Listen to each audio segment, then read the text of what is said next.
الهی. کلمه الهی رو مثل روح میدمه در اون انسان ما. تألیف قلوب مسلمین، این و الف بین قلوبهم که اشاره کردم، در این جنگ 12 روزه روز جمعه در 10-12 ساعت اول بعد از اینکه ساعت 3 صبح هنگام نماز صبح رژیم صهیونیستی و کفار آمریکایی زمینه رو برای حمله فراهم کردن، دانشمندان و سرداران رو ترور کردن، جنگ رو شروع کردن، حضرت الله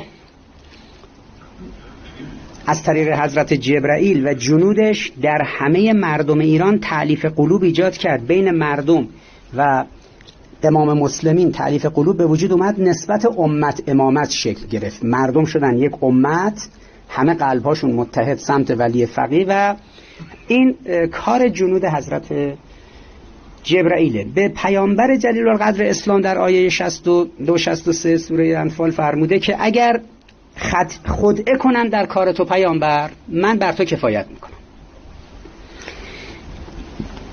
اگر اسرائیل و آمریکا خدعه کنن و کفار خدعه کنن، من بر تو کفایت میکنم. اگر هر آنچه در زمین داشتی، هر چی در زمین بود مال تو بود، همش رو میدادی، نمیتونستی تألیف قلوب کنی با اینا، من برای تو تألیف قلوب کردم، قلبها رو با تو یکی کردم، متحد کردم برای تو.